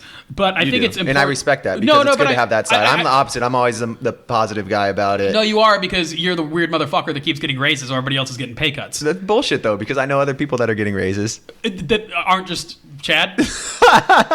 No. It's okay, dude. You can admit it. I'm not admitting it. I know people are doing good out there, but there is the shitty side too, where people deserve to be doing way better. Well, no. What I'm getting at here is two things. Number one, when people complain about the BMX industry, myself included, we got to keep in mind that we are the fucking BMX industry. If you work in here, if you're a pro rider, any of this, there's a problem or an issue, and it's our job to make it better. And you're not working to make it better, then you're not allowed to fucking complain. And I guarantee I'm going to be a bit hypocritical with this, because I'm sure, but like you said, I'm lecturing myself here as well. You do a lot of stuff for BMX, so you have the opportunity to bitch and complain because you're trying. We could all do more. I don't know, but it's our job to make it. That's cool. one point. The minute somebody bitches about the BMX industry, what the fuck are you doing to make it better?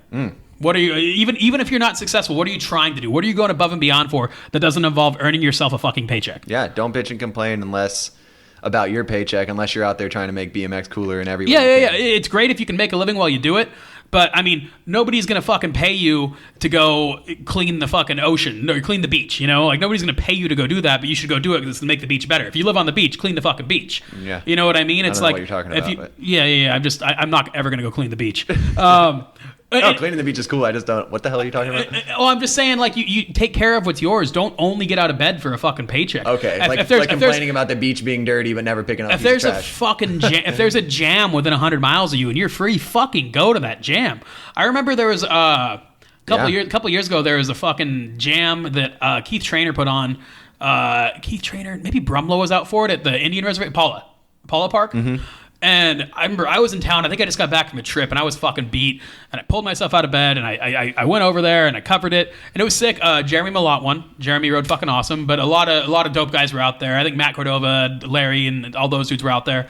But there was like one of those bullshit fucking Red Bull flat track races or some motocross race in I don't know, somewhere, and like all the Riverside guys and stuff went to that. Like, motherfucker, you're going to watch this instead of like going to a jam. Yet you're collecting paychecks from these bike brands. Yeah. Like you got to feed this. Go to the fucking jams. Give a fuck. If you see a kid in your neighborhood, talk to him. Introduce him to BMX.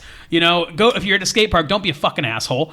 We all need to do what we can to like. We got a lot. We're battling technology. Kids want iPads instead of bikes. Yeah. We need to like. BMX is fucking cool. Everyone needs to remember too. BMX and any sport that you love, but BMX is the sport that we love, and it doesn't know us anything. All it's done is giving us stuff, and that's what everyone needs to remember and have that bring it back to the Corey Walsh mentality of like, be hyped on just being able to ride skate parks. Oh, it's a beautiful thing, man. Yeah, just but back in the day, there wasn't even skate parks. You had to go find a ditch or build your own ramp. Not now even it's that like long ago. They make you skate parks. We're so fortunate. I look at the shit I rode by my parents' house that I pedaled to, and I'm like, what the fuck, man? Yeah, just like the bullshit little wedge, and it was like a fucking 4-mile ride. But yeah, amazing points on the only thing to make it cooler and better and thrive more and get in more people's eyes is be a part of it. If you go do it, go to the jams, try and make your own jam if you can. Like do it, yeah. There's a guy in San Diego named Stolp, and he's building stuff in ditches, and he's just That's awesome. It's all through group text, but he does like little jams and barbecues out there like every few weekends. How fucking cool is that? That's the stuff that everyone needs to be doing. Stop bitching that there's nothing going on. I love it, man. Stolp's out there in the ditch. He built a quarter pipe, and people are coming to it now. And that dude doesn't give a fuck. He's just out doing cool shit. Exactly. It's not. So the next time you're gonna, not you, but anybody out there is gonna bitch about the BMX industry. First and foremost, if you get a paycheck, you're a part of it. Yeah. One way or another, you're a fucking part of it. And even if you don't get a paycheck, and if you're aspiring to get that paycheck, you're a part of it. And if you love it and you spend time on your bike for all the right reasons, you're a part of it. You're all fucking part of it. So the industry is us. Mm-hmm. So you're gonna bitch about the industry. You're bitching about us. You're bitching about yourself. You're bitching about me. Fuck you. And another thing too. The dude bitching about the industry's calling everybody out. No, totally. But and another thing too. One thing I hear with a lot of pro riders is guys bitch about their paychecks, and I think guys need to take a step back and realize what a paycheck means. Yeah. If you get paid to ride, I'd like to see everybody get paid more, but at the same time, you have to be earning that. And you got to remember what you're doing. Like, you got to wake up and be like, bro, I'm getting paid to ride my bike. I'm talking about the logistics side. You're talking about the moral side. Logistically, if somebody's going to pay you $500 a month and you have a signature frame, they need to be. What do you think they make on a frame? If they sell a frame, a bike company makes something. Yeah, what do you think they make? You would want to make double. No, I mean double whatever you buy. But you're talking. So you buy the frame for $100. Hopefully they're making $100 if they're selling it for $200, and then the bike shop's selling it for $400. Yeah. Okay. So let's say they make $100 on a frame. Okay. So if they pay you $500 a month, they'd have to sell 5 frames directly because of your influence to break even, and businesses that break even fail. So you got to sell 10 of your frames a month. And that's to keep the company okay. Everybody's okay. That's another hard thing with BMX too. Getting off topic, with these companies, bike parts are dope and they last a long time if they're good. Like my rig cranks are lifetime warranted. Yeah. And I think like what's it cost? $200? I don't know what they cost. Yeah. I haven't paid for a pair, thankfully. But yeah, they don't break. Yeah. So it's like these kids are going to be a gift and a curse. These kids are going to be handing down these rig cranks for 15 years. Like there's so I come from a decent family. Like my dad worked his ass off to get us what we want, but we didn't get bike parts. You certainly and shit. weren't rich. No, so I was hand me down as well. Yeah. Like unless I got something for Christmas, I was lucky enough to do that. But you could hand me down parts from Steve Woodward after you destroyed them for a year. They were still fine. Yeah. I cracked one frame when I was a little kid. Like, and you're going hard since you were a kid. Exactly. That's what I'm saying. And dude. See, that's one thing I've talked about. Last. I think the mountain bike industry break every week. I think the mountain bike industry does a great job at this.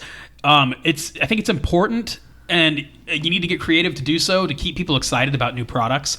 Giving somebody a reason to want to go buy a new product because it's probably not going to fucking break. Mm-hmm. You got to be like. No, mountain bike industry does a great job every year being like, this is our fancy new Santa Cruz, and you need this because it's a little better than this. Well, and these rich dudes are like, hell yeah. And they'll show that's machines testing it. This machine doesn't blink. They do a great job with that. BMX. Odyssey's dabbled in that a little bit, but I don't think anybody's ever hit it as hard as they could. It's also difficult because most people in BMX are young and they don't have the excess money. They buy something when it breaks. They're not buying something. And it's either like an urban kid sport or kind of a redneck sport. You're like the kid in the city who got the BMX bike to ride street, or you're like you're out in the sticks with your buddies and a shovel. Totally, but at the same time, there's not really it's not really a rich kid people sport. Don't make product that exciting to promote your new signature fork. Here's an edit, and at the end, here's a picture of the fork. Mm-hmm. Like, no, dude, sit there. Talk into the fucking microphone about why you designed this fork this way. What makes it special? Why you needed to? Why do you have a signature fork? What do you want in a fork that I can't just go buy? Pitchfork, XLTs, whatever. Why this? That's the problem. Most companies are doing things so fast that the rider doesn't even understand why his fork, what it's about. Don't give him a fucking signature product then. Agreed. Let him bring Everything an idea to the should be table. signature if it's really your signature. Yeah, and people rip stickers off the old guys because people are circulating through riders so fast. Like, this guy's not pro anymore. You want his fork now? All right, rip the sticker off. Yeah. No, it's. But I think people that make any money out of BMX need to. Biz is going to be mad at me because that actually happened with this handlebar in mine. When I was just a dumb little kid, they took his handlebar away from him and gave it to me. Sorry, Biz. Yeah, but he kept all his sponsors. Yeah, he did. Somehow. Sorry for taking your handlebar, I fucking love Biz. I hit up Biz. It was a long time ago. The rig bar's different. I have input on that. The old open bar, though, I stole from Biz. Sorry, Biz. Oh, really? Yeah. I tried to hang out with him yesterday, but he's in Boston. Oh, yeah. Yeah. Biz is the man. But if people are going to bitch about what they're getting paid, sit back and do the math of what the company has to sell to stay afloat. Because we all need to work together. I want the company to do well. I want to do well. I want this to sell well. What can we do? And there's certain things where I would say most of the time going out and killing it isn't enough. So Vital trips aren't going to happen. Not. I think an Enarson trip is more likely based on all these fucking raises you keep getting. I don't get raises. What the hell are you talking about? Okay, let's see the contracts. Pull them out. I don't have contracts. You're Flo? I'm just Flo. I just drink a shitload of Rockstar. They're sending me a couple cases. I'm like, yeah. I was probably 18. I was in London. You ever go to that South Bank Park near Big Ben? Yeah. I went there. Park? I went there with a fucked up shoulder, but I've been there. Little Jibber Park. I remember being there, and there was some like douchey like mountain bike dude who was clearly like not a fucking pro rider, just kind of a goon, and he was like trying to play it off like he was pro, and he had Monster everything. And I remember a kid asked him like, "Oh, do you ride for Monster?" "Yeah, I ride for Monster." And he's like, "Oh, what do you get?" And he's like, "A fucking lot." I remember he told the kid a fucking lot, and the kid's like, "Really?" And he's like, "Yeah, like 3 cases a month." Wow. It's like, who? Funny. People are in crazy different worlds. I mean, that was over 10 years ago, but. So you talk a lot about the Olympics in your podcast with everybody. That's kind of like one of the main focuses because that's one of the biggest things in park riding right now. So I'm not creative also. You're creative. But that's always one of your main questions you bring up, and you obviously have an opinion on that. What's your take on the Olympics coming into BMX? It's a huge thing for park. What do you really think about it? It's weird and it's new, but I like it. It's not for everybody. For those it is for, it's a fantastic thing. If it's not for you, then keep doing what you're doing. Fuck yeah, but I certainly, they haven't done anything to really piss me off yet. No. And I've been kind of at the center of it. I've been at a lot of meetings and whatnot, and I would happily say it if they did. But being around these guys, nobody's pissed me off yet. A couple things about it are a little bit weird. The fact that it's only 9 men and 9 women. So that's not that many people. So there's this big kind of movement and guys focusing their lives on this. And the big majority of them aren't going to fucking be in it, which is gnarly, And they're trying to push this team aspect where the company is getting involved. There's Team USA, Team Australia, and all this shit. Trying to present it as like a country team when it's like these guys are directly competing with each other for that one spot. Yeah, they almost like try and brainwash that is like a team thing. This is as individual as it fucking gets. There's one spot. Well, the countries want you guys got to be a team and do really good together because that gets us 2 spots. Yeah. So if you do the best, you can have 2 spots. A lot of it, and the dudes are like, wait, I'm supposed to be beating him. What do you mean? I can't be happy if he wins because I'm basing my whole life around trying to get one of these 9 spots. It's so I funny. cannot get one of these 9 spots if he gets one. Therefore, I'm competing directly against him. And you put him in there, and it's these guys, some of the most competitive guys in all of BMX. A lot of the guys, nothing against them. There's nothing wrong with being competitive. It's a good thing. But it's just, it's weird where they're trying to push this competitive vibe, or this friendly vibe in a crazy competitive space. So that'll be really interesting. Like I said, they haven't pissed me off behind the scenes. One thing that I did recently that kind of made me think about something, and I don't have a full-formed opinion on this, but I'll tell you my perspective and see what you think, because I'm curious what you think. I went to Tokyo a couple weeks ago, hang out with Van Holman. He's working out there for the Olympics, which is awesome. Yeah. It's great to have Van in the office. He's like the voice for freestyle, right? Yeah. He's doing a fantastic job. He's taking it real seriously. Anyways, I was in Tokyo hanging out with Van from Tokyo. I'm trying to recap where I was. And then I flew to North Carolina because there was a UCI event out there. Are you aware of this? It was It was the one outside. It got rained out. What do they call it? Hold on. A C1 event, which is you get Olympic points, but it's much less than a feast event. But so anyways, I go to the C1 event, and this is a part of C1 events are essentially supposed to be put on by locals. You register with the UCI, you pay a fee, they put it on their calendar. Guys can get Olympic points. You do that, and more guys will come to your event. But it's still kind of a local event, And going to this event. That seems like it's really good for local scenes. You just put on this, you get a C1 thing, and then a bunch of people are going to fly out. Well, this is my point. That was my thought as well. But then I go there, and there's a handful of pros and stuff, and it's all about this fucking C1 event, and not as much about the locals. Oh, because they're just going to get smoked by Danny Not, Dares or they're going to have a different class that they ride in, but all of a sudden they're not the hero. Or if it gets rained out or something gets pushed, which we kind of had to deal with while we were out there, they're the first thing to get cut. That final is happening, and that final is not about the locals. Oh, wow. So it's all these locals are super stoked for a contest to come to their city, and then they get there and it's like, well, yeah, no one's even watching their contest. Everyone shows up when the pros are there. I drove there with Daniel Dares, so I left when he wanted to leave, which is as soon as he can, because that's the way Daniel works. Daniel's a motherfucker. Great guy though. But so as soon as the pro contest is over, we're out of there. And like there was still like the AM and the kind of the local guys that mattered. And there were some legit guys riding, and I get they don't want to, they're not trying to get Olympic points. They're just trying to be the local hero or whatever. So I hope there's a balance shred their there. local park as hard as they can. I hope there's a balance there because local events are so important, and I think it's important to have those local heroes. I mean, just imagine if. I mean, I don't know if it's a good example, but like growing up riding the Claremont contest when it was your time to shine. I remember it was a big deal for you when you would win those.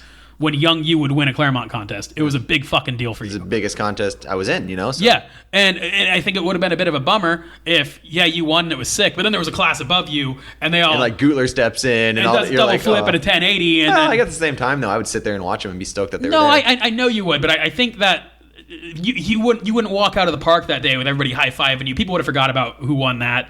I think it's good to have your shine. Maybe do it separate days. I think there's got to be a balance there. But you think the contest would even be there if it wasn't for the C1 thing, though? I hope so. Would they still do it? This one would have been. The North Carolina one would have been. Okay, but let's just say all the other ones that are going to start popping up. They might not have popped up. We'll see when they pop up. We'll see when they pop up. True, they haven't popped up yet. Because I know, I think I've heard from a handful of people that Brumlow's events in Florida are going to be C1 events. Oh, those are really cool. Which are really cool. And have you been to one of those? No, but I watch them when they... If we have a free weekend, we should go to one. I'm down. I've been to one before, and it was really cool a number of years ago. Try and get a C1 point. Or even just to hang out. But like those events are so cool, and they really showcase Florida and kind of people in the general area. And I'm curious to see one of those if a bunch of guys play out for it, if it makes it better or worse. You know what I mean? Oh, because you've seen them before. Now you're going to see people are hungry. Like, and those events really strengthen the scene. They strengthen the scene, yeah. That's crazy. So we'll see, but after going to that was kind of a weird opinion. What are those contests called so people know about them? The C1 events? Or? No, the Florida one. What's it called? Florida Series? The Florida Series, If you want to ride a good park contest and live out in that area, hit up those. Yeah, they're really good, and it's a series, and it's cool, and they do a great job. Dave Brumlow does a great job. Do they have an Instagram or something so people can follow their... I think it's FLBMX. FLBMX, yeah. If anyone's looking for a good contest series that lives over in that area, if you Google Florida BMX Series, it'll be everywhere. It's Florida BMX Series, cool. It's good shit. It looks like another great series for kids to get involved in. I went to one a couple years ago, and it was cool just because it was like, we were a couple hours from Orlando, but still Trey Jones was there, Mark Mulville was there, Matt Copeland from Profile. It was just kind of like everybody in that area was there. It was like how we were talking about being an old San Diego contest, and anybody from anywhere nearby was there. It was kind of cool because it was like, it's a good place to meet up. Literally everybody I know in Florida is here. That's what I think happened with Southern California and this area in general. It just blew up. Like, Florida's probably a little smaller of a scene, so everyone still goes to all that stuff. Now it's like, dude, there's a jam every weekend. Yeah. Like I think people should go to all of them, but it's hard to make it to all of them nowadays. You get to pick and choose. It is. Cool. But then, certain things do poorly. And then certain things, like I think Chase Hawk's event that he did out here was fantastic. Great turnout. Great turnout. Good people, Park good was vibes. Completely packed, yeah. And I think a lot of that has to do with... That's a very legit amateur contest, though. Maybe the most legit. It is. And I think it helps that you, Chase, and Chad were all involved in it. Promoting it a little bit and all that. Yeah. But I think it's super important to back things like that.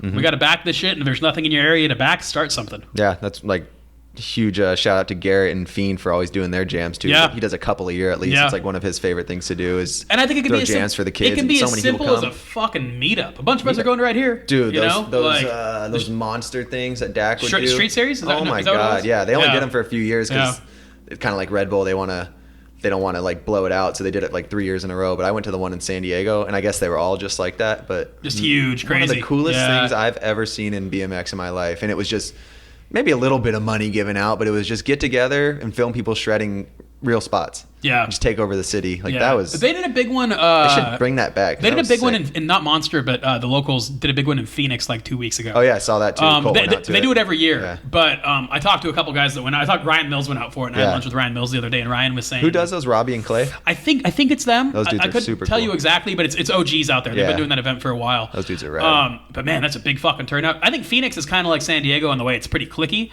but it's cool. cool. They got a big scene in Arizona, and it's a huge area. Yeah. It's like fucking LA. It's just so vast. blast. But it's cool that they all get together for that. Yeah. And shout out to those guys for putting it on, and shout out to the guys that go to it. Well, yeah, Olympics getting in, that's huge, but let's not forget about that shit. Let's not forget about Olympics. It's great to have Olympics and also these big street jams. Exactly. There's something for everybody. It's totally fucking different. That's what's crazy. Beautiful. You got everything from now. BMX is going to be in the Olympics. Like you said, I think it's a great thing no matter what. It's a little weird and strict. You going to fuck with it? Probably, yeah. Yeah, good. They penalize me in China, piss me off. God damn it. Some people film me. I was riding the course with the I got really sick too, but I was riding the course with being in China. With Darden. He's the Chinese coach, and the ramp builders are my homies. They're like these French trail riders, dude, and they were painting the ramps. You might have been there. I was there. You weren't fucking riding it. Dude, we were doing manual lines. The builders were like, Dennis, you like the course? I was like, oh, I'll roll around and feel it out a little bit. I had 2 jackets on, and I was sick, and my back kind of hurt from eating shit 2 days before at the other contest.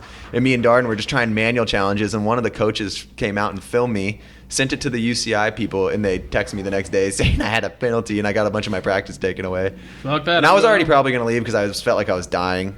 But that was like, dude, what? This is so serious. And there were other people and on the course as well. And I get it, though. There were so many other people on the course. We were lit, and no one was really riding the course. It was a shame to... Because I got my bike in my hand, and there's a skate park in front of me. I'm not thinking about... I'm going to cruise this course with my homie Rob Darden. If you can't ride the course, you need to have somebody there telling him you can't ride it. Exactly. And when everyone's sitting around watching me and we're doing funny stuff, like we're literally doing like double seat grab, like double-handed toboggan flyouts onto the box jump. Like, I'm practicing. You think this is what I'm going to goddamn do in my run? Like, I'm not having it. Like, I didn't even jump the spine or nothing.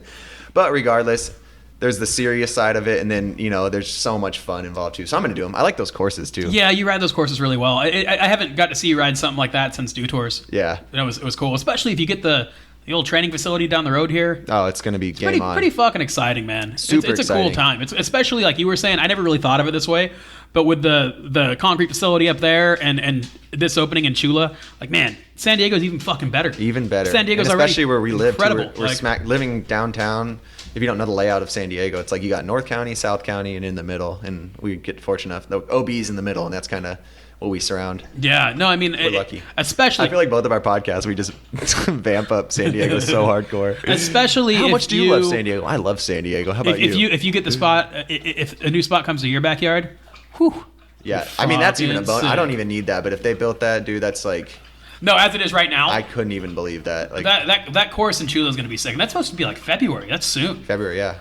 Fucking crazy. Have they hit you up about that? I listened to your podcast where you talked to Tony D. And that's all you know about it? And no, I texted Tony. I said, hey, am I really going to get to ride it? And he's like, hell yeah, we'd love to jump you on board. I'm not sure if I'm on the Olympic team or not anymore after I left China. But I don't really care because I just want to – I'm going to go to this FISAs regardless. And Olympic team I don't really feel like matters. If you get the points, you get put on. So if I actually ride some of the things next year, then I think if you have fun doing them, do it. You're a fortunate guy because you don't need the Olympics. You're doing well. You have cool sponsors. It's just an extra fun course to ride to me. It's not Olympics. If you dig it, do it. And if you don't dig it, don't do it. I think a lot of these guys out there gunning for the Olympics, that's their fucking chance. Which is great. It is. It's fantastic. It's amazing. That's their fucking chance.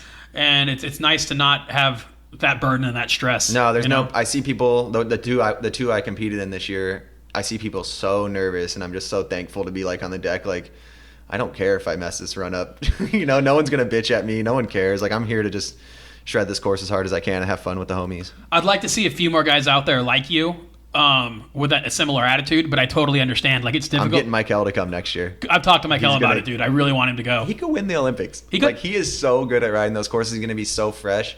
Like a whole fresh.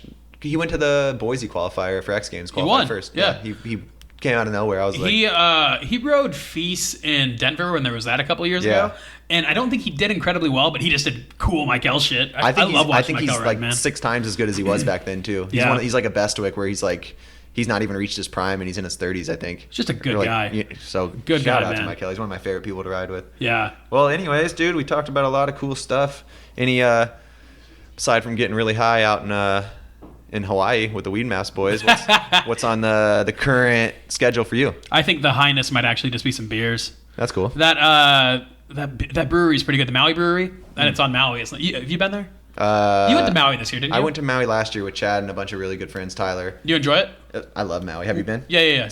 Come on, dude. Have I been? I don't know. Come on, motherfucker. Have I been to Hawaii with you? How would I know? Because you're supposed to follow me on Instagram, and I probably post about it. Drinking a beer in Maui. What's next for me? I got this Hawaii thing's coming up. That's sick. We got contest season is about to pick up again. Simple session is early February. I'm kind of on the fence about that. I'm not certain if I'm going, just based on a hectic travel schedule. What else do we got? Obviously, the UCI stuff will pick up again. All the Vans events. If they want to have me, I'll be happy to be there. Shout out to Bad Boy and all the guys at Vans for keeping it moving out there, and shout out to all the fantastic people at Feast as well. I think all these events have cool people behind them, and they take great care of me, and I'm grateful for that. I think you do a good job for them, though, too. I hope so. You cover all the events better than anybody all year round. Definitely going to Baltic Games in Poland this year. I had to miss it this past year. Fun, huh? Just great fucking people, cool city, man. Like, I was bummed because it overlapped the Nitro event this past year, and I had a gig, so I kind of had to film that Nitro event. Just that was super fun, though, too. Yeah, it was. It was great. I'm happy I was there, but I just wish I could have done both. But, you got to find that balance of keeping the bills paid. Yeah. I don't got that Rudy Anderson money, so. Shut up.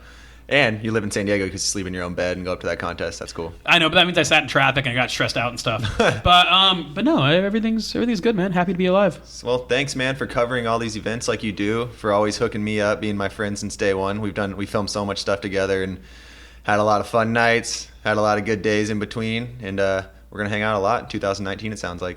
And you're going to pay off my car. If it's $20 last payment, I got you. I got a little gift for you for coming on, Kyle. I know you love beer. Oh, my God. There's wrestlers on these beer cans. Are these diamonds? I don't know what they are. You bought me diamonds? I had my... This must have been $10,000. My sound... I bought him black rubies. I bought him 6 beers. My sound engineer, that's San Diego. That's a.k.a. Japan, a.k.a. Drunk Dave, went and picked that up for you. So good, shout out to him. He's the man. He's the one you. who runs these podcasts and makes sure our guests are happy. I need one of those. He's your young Jamie. Yeah. Yes, he is. Pull that shit up on the screen. Pull that shit up, cool. Dave. Thank you very much. I'm going to drink it and probably regret it. Well, thanks, Kyle. I'm sure he wants you to follow on his Instagram so you can see him drinking these beers. What the hell's your Instagram? At Kyle Carlson. At Kyle Carlson. One word. He loves social media. Follow him. I'm so into it. And Vital BMX. He's running that. Check out that website. He's always got the best content on there. What's my the Rollback is my podcast? The Rollback. It's the number 2 podcast. Wait, no, the number 1. Sorry. It's the number 1 podcast in the world according to Kyle. Thank you. And yeah, keep checking back in with us. He's going to be on the podcast more often. Thank you very much, Kyle. You're the man. Hey, thanks for paying off my car. I'm not going to do that. Fuck. Unclicked. Thank you, everyone. All right, thank you for listening to that. I hope you enjoyed it. Be sure to follow, subscribe, blah, blah, blah, to Dennis Enarson's Unclicked podcast. I know he has a bunch of exciting episodes coming up, and Dennis himself always has a ton of great things to say. So subscribe, listen to that. It's going to be good. I am off to Hawaii in a couple days. I will be gone for 2 weeks. It is a BMX trip, but I'm not exactly sure how much free time we're going to have. Got a couple badass dudes out there with me, so hopefully I'll be able to get a couple podcasts done on the road, but we shall see. If I go radio silent, just assume it's because we're out shredding the island and drinking some Mai Tais. And of course, we'll be back. Happy goddamn New Year. Thank you for listening. And just remember, it doesn't count if you don't pull the rollback. See ya.